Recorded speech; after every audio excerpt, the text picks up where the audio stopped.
மதுரையை சேர்ந்தவர் பி. நீரஜ்குமார், வயது 27. அபுதாபியில் அந்நாட்டு தேசிய ஆயில் நிறுவனத்தின் பொறியாளராக பணியாற்றுகிறார். இவர் பழமையான கேமரா சேகரிப்பில் மிகுந்த ஆர்வமாக உள்ளார்.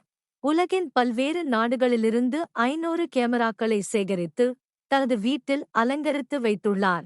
புகைப்படம் எடுக்கும் ஆர்வம் காரணமாக விலங்குகள், பறவைகள், பூச்சினங்களை ரசித்து 5 லட்சம் புகைப்படங்கள் வரையில் எடுத்து அசத்தியுள்ளார். 2013ஆம் ஆண்டு மதுரை பழைய சந்தையில் 750 ரூபாய்க்கு பழமையான முதல் கேமராவை வாங்கினேன். அப்போது தொடங்கிய கேமரா கொள்முதல் பயணம் 10 ஆண்டுகளாக தொடர்கிறது. 1803ஆம் ஆண்டு முதல் தற்போது புழக்கத்தில் உள்ள டிஜிட்டல் கேமராக்கள் வரை என்னிடம் உள்ளன. சர்வதேச புகைப்பட கண்காட்சிகளில் பங்கேற்று திறமையை நிரூபிப்பது, உலகின் சிறந்த வனவிலங்கு புகைப்படக் கலைஞரில் ஒருவன் என்ற நிலையை அடைவது என பல கனவுகளுடன் எனது பயணம் தொடர்கிறது என்று நீரஜ்குமார் கூறியுள்ளார். உத்தரப்பிரதேச மாநிலம் அயோத்தியில் ராமர் கோவில் கட்டப்பட்டு வருகிறது. அயோத்தி ராமர் கோவில் கும்பாபிஷேகத்துக்கு தேவைப்படும் 12 ஆலய மணி மற்றும் 36 பிடிமணிகள் பெங்களூருவைச் சேர்ந்த தொழிலதிபர் மூலம் நாமக்கல்லில் கடந்த ஒரு மாத காலமாக தயார் செய்யப்பட்டது. தொடர்ந்து அம்மணிகள் நாமக்கல் ஆஞ்சநேயர் கோவிலில் பூஜை செய்யப்பட்டு பெங்களூருக்கு லாரி மூலம் அனுப்பப்பட்டுள்ளது.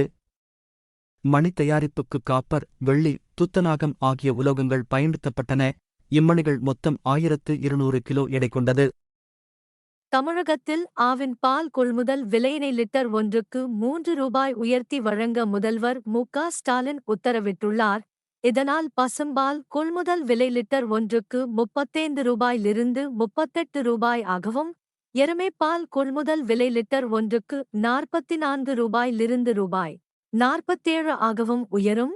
இதன் மூலம் சுமார் 4 லட்சம் பால் உற்பத்தியாளர்கள் பயனடைவார்கள் என்று தெரிவிக்கப்பட்டுள்ளது.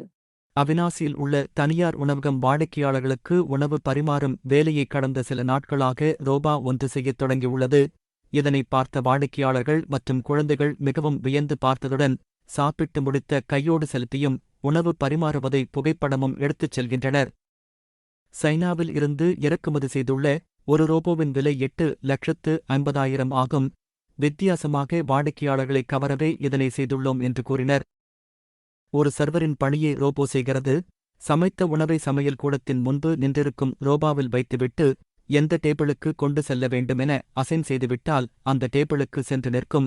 அதன் பின்னர் அங்கிருக்கும் வாடிக்கையாளர்கள் அந்த உணவை எடுத்து சாப்பிடுகிறார்கள். தற்போது புதியதாக அறிமுகப்படுத்தப்பட்டிருப்பதால் பலரும் வியந்து பார்த்து செல்கின்றனர். 8 மணி நேரத்திற்கு இதன் பேட்டரி செயல்படும். குறிப்பாக குழந்தைகள் சாப்பிடுவதை விட ரோபோவின் நடமாட்டத்தை தான் நோட்டமிடுகின்றனர்.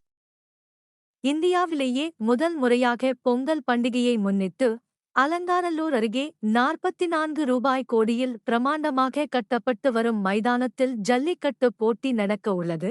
இந்த மைதான கட்டுமானப் பணியை டிசம்பரில் முடிக்க இறுதிக்கட்ட பணிகள் மிக தீவிரமாக நடக்கிறது. நூற்றாண்டுகளை கடந்து நடக்கும் இந்த விளையாட்டு தமிழர்களின் பாரம்பரியத்தையும் கலாச்சாரத்தையும் பிரதிபலிக்கும் விளையாட்டாக கருதப்படுகிறது. ஜல்லிக்கட்டு போட்டியின் பாரம்பரியமும் அதன் சுவாரஸ்யமும் உலகம் முழுவதும் பரவியுள்ளது தெரிந்ததே. நாடாளுமன்ற தாக்குதலின் 22வது ஆண்டு நினைவு தினம் நேற்று அனுசரிக்கப்பட்டது. கடந்த 2001ஆம் ஆண்டு டிசம்பர் 13 தேதி நாடாளுமன்ற வளாகத்தில் அத்துமீறி நுழைந்த பாகிஸ்தானைச் சேர்ந்த தீவிரவாதிகள் தாக்குதலில் 5 பாதுகாப்பு படை வீரர்கள் உட்பட 9 பேர் உயிரிழந்தனர். நாடாளுமன்ற வளாகத்தில் நிறுவப்பட்டுள்ள உயிர் தியாகம் செய்தவர்களின் புகைப்படத்துக்கு குடியரசுத் தலைவர் திரௌபதி முர்மு, குடியரசு துணைத் தலைவர் ஜெகதீப் தன்கர், பிரதமர் நரேந்திர மோடி உள்ளிட்டோர் மலர் தூவி மரியாதை செலுத்தினர். பொங்கல் பண்டிகையையொட்டி அரசு விரைவு பேருந்துகளுக்கான முன்பதிவு நேற்று தொடங்கியது. ஜனவரி 15ஆம் தேதி கொண்டாடப்படும் பொங்கல் பண்டிகையை முன்னிட்டு தமிழகம் முழுவதும் அரசு போக்குவரத்துக் கழகங்கள் சார்பில் சிறப்பு பேருந்துகள் இயக்கப்பட உள்ளன. விரைவு பேருந்துகளை பொறுத்தவரை 30 நாட்களுக்கு முன்பு முன்பதிவு செய்ய முடியும்.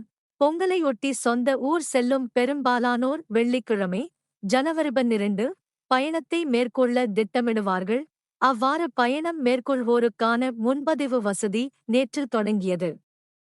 இன்று 22 கேரட் தங்கம் விலை கிராமிற்கு 120 ரூபாய் அதிகரித்து 1 கிராம் தங்கம் 5820 ரூபாயாகவும் 8 கிராம் தங்கம் 46,560 ரூபாயாகவும் விற்கப்படுகின்றது.